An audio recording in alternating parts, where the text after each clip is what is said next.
Yan, so magandang gabi, magandang umaga, magandang tanghali sa ating lahat na makikinig ngayong gabi, no, ngayong araw. So, um, di ba nababanggit naman natin sa ating mga financial class na napaka-importante na magkaroon talaga tayo ng tamang solid financial foundation. And para yan ma-build, no, isa sa ating mga financial solution ay si Kaiser International Health Group. Ito ay isang produkto financial solution na makakatulong sa atin para hindi tayo magkaroon ng um, financial struggle pag dumating yung mga araw na hindi naman natin gustong mangyari, no? Yung mga hindi natin inaasahan. Ayan.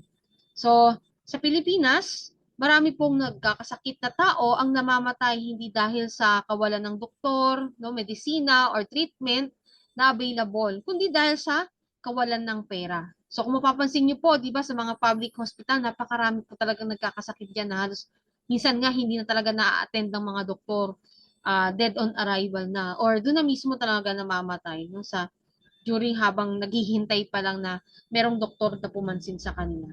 So, talagang ang pagkakaroon ng pera, ang isa sa mga pinakapangunahing pangangailangan natin, lalo na kapag merong nagkakasakit, di ba? At ito nga po, no, si Kaiser Medical Center, no, si Kaiser International Health Group Incorporated, ay meron po tayong office address sa ground floor ng Kings Court 1 na matatagpuan po natin sa Chino Roses Avenue, Makati City. Ayan.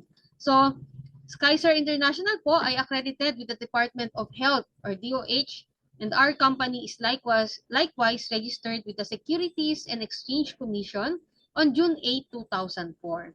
At meron po tayong authorized capital stock na worth 160 million. And ang ating director po rito ay walang iba po kundi ang ating medical director na si Dr. Leia Uy Yolo. Okay? Ayan. So, bakit nga ba natin kailangan mag-avail ng Kaiser 3-in-1? So, ang Kaiser po ay 7 years lang ng saving and investing. And 13 years po tayong maghihintay for maturity period.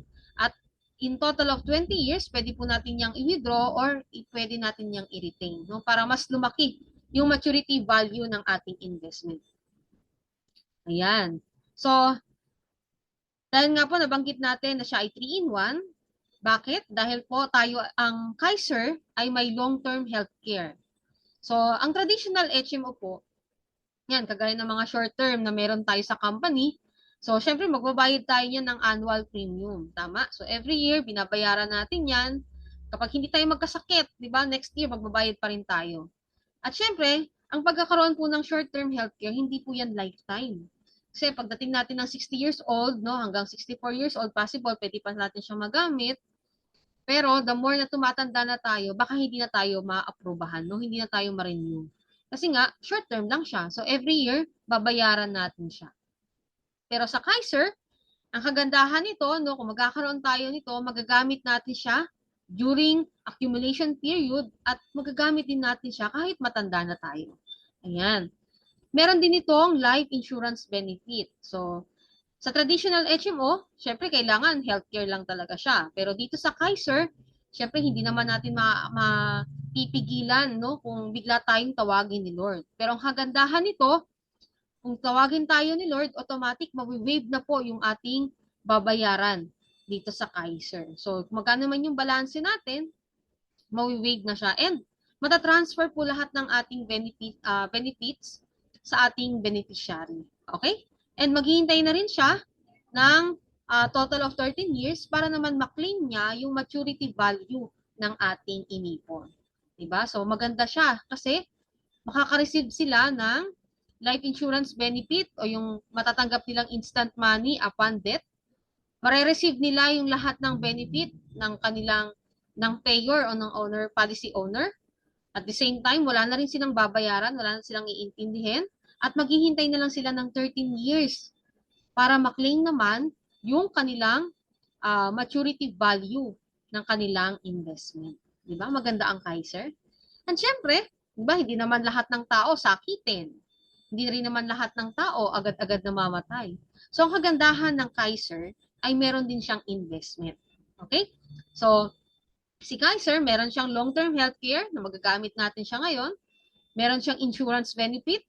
At the same time, kung hindi naman tayo magkasakit, hindi naman tayo tawagin ni Lord, yung pera natin nag-grow, no? Pwede natin yang kunin after 20 years, no? Pwede natin kunin yung pera natin, or pwede natin i-stay lang yung pera natin, pwede natin yang kunin paunti-unti kada buwan, no? Pwede tayong paunti-unting babawasan yung ating pera, di ba? So, para kang nagpe-pensyon sa Kaiser. Yan. So, ang Kaiser ay walang taipon na walang tapon. Bakit? Kasi, kung tawagin man tayo ni Lord ng mas maaga, matatransfer sa ating beneficiary at matatanggap nila yung malaking halaga ng life insurance. Okay? And matatanggap rin nila yung maturity value ng plan mo upon maturity period. Diba? So kung humaban man yung buhay natin, mas maganda kasi ikaw yung mismo makakagamit ng iyong perang inipon. Diba? So ganun kaganda na magkaroon talaga tayo ng Kaiser Healthcare. Ayan. So, ang Kaiser 3-in-1 investment ay may 20 years plan, meaning 7 years lang ulit natin siya mababayaran, no? 20 years lang tayo mag-i-invest, 13 years na tayo ay maghihintay para yung Kaiser ang bahalang magpalago para pagdating natin ng pagtanda natin, magagamit natin yung ating healthcare. So,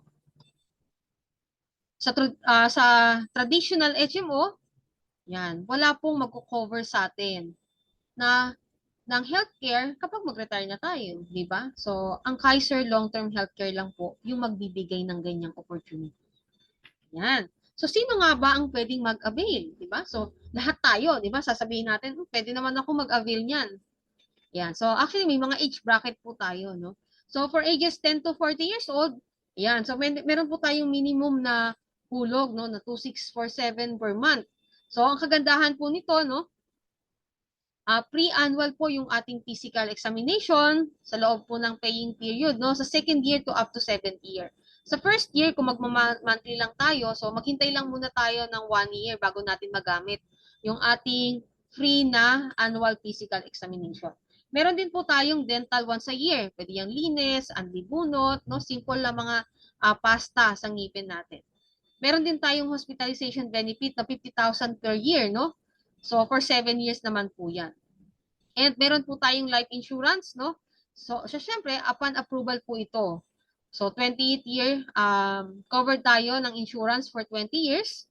So, syempre, kung natural death, no? Meron tayong 202,500 pesos na kumbaga yung ating family, may marireceive na ganitong halaga. Pero, pagka-aksidente naman ang cause ng death, so times 2 po yung marireceive ng family natin. Di ba? And syempre, yung investment value naman na to, upon, syempre, 20th year, no?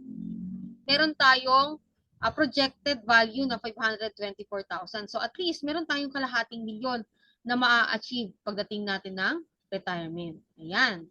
So, for ages naman, no, 41 to 50 years old, ayan. So, ang pinaka-minimum po na ihuhulog natin ay nasa 3,529 per month.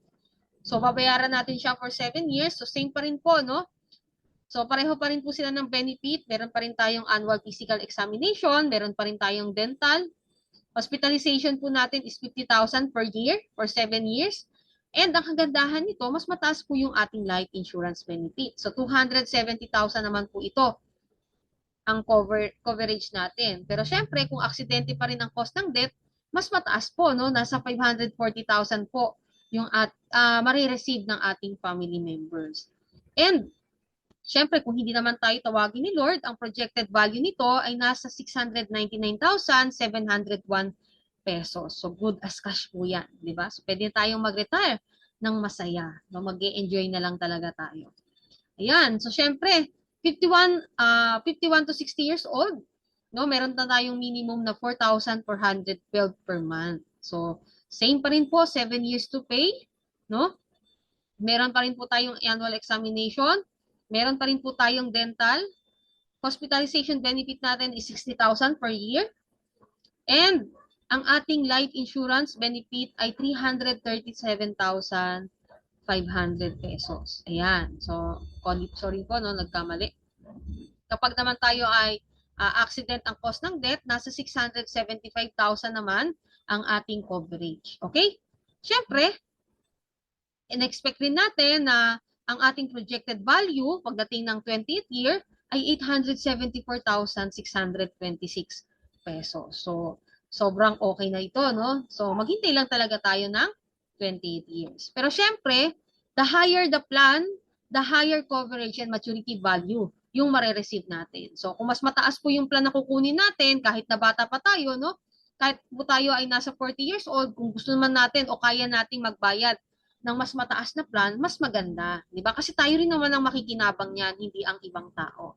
So, tandaan lamang po na ang pagkakaroon ng Kaiser Healthcare ay isang pribilehiyo.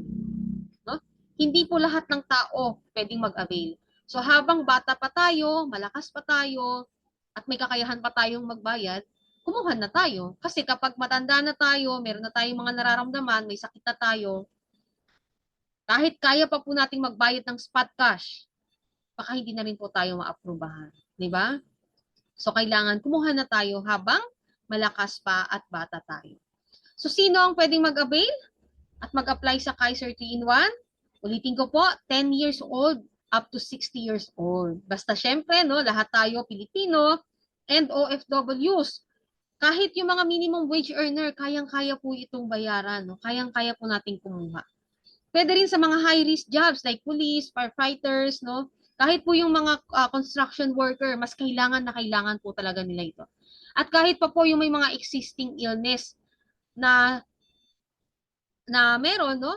Basta siguraduhin lang po natin na i-declare talaga natin yung ating mga karamdaman no, sa ating application form. Siyempre, ito po ay subject for approval. Di ba? So, hindi naman po kami ang magsasabi sa inyo na bawal yan. So, it's a case-to-case basis pa rin. Di ba? So, meron po kaming mga client na kumukuha kahit meron silang mga pre-existing na sakit, pero naaprubahan naman sila. Di ba? So, meron lang po talaga tayong meron pa rin po silang tinitingnan, no? Meron pa rin po silang binabasihan. Ayan.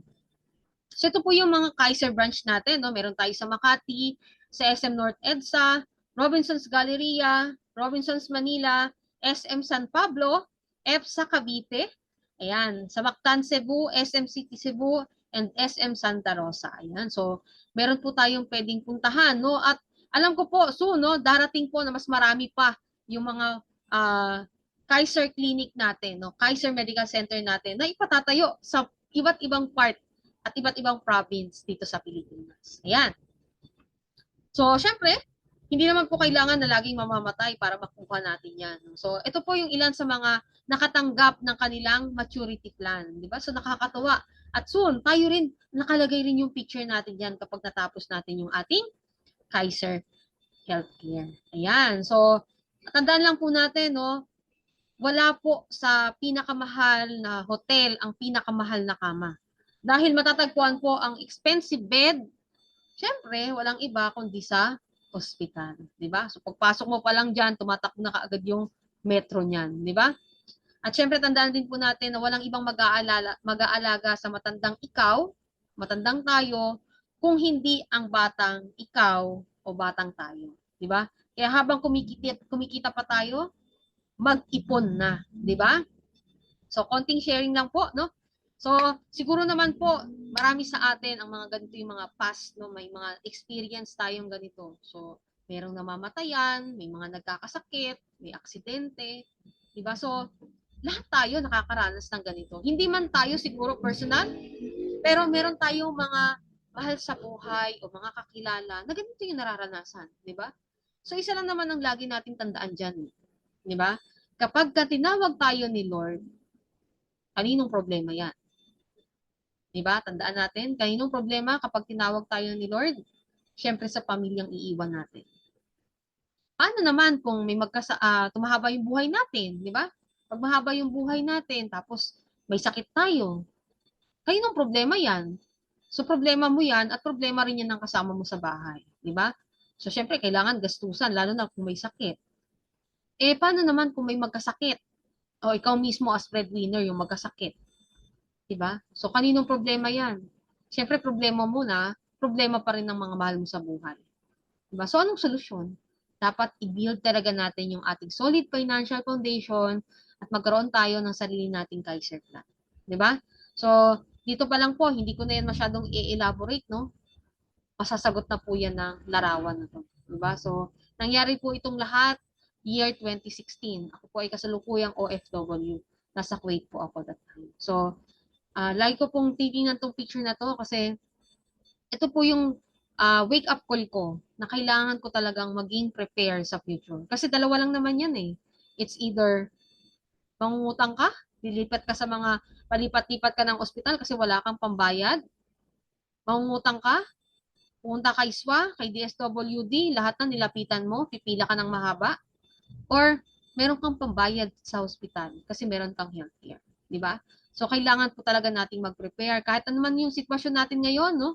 May kaya tayo, meron tayong business, marami tayong lupain, kahit marami pa tayong pera, kung wala tayong healthcare, baka isang sakit lang, ubusin yan lahat, yung lahat ng ari-arian na pinundar natin ng napakatagal na panahon. Kaya kailangan po talaga natin na magkaroon ng ipon. Okay? So, yun na po yung last ko. Ako po ulit si Mildred Kasim. Ayan. So, pwede nyo po akong email sa dredkasim.smd@gmail.com kung gusto nyo pong magkaroon ng Kaiser Code. Ayan. So, muli, thank you and to God be the glory. So, maraming salamat po and magandang gabi.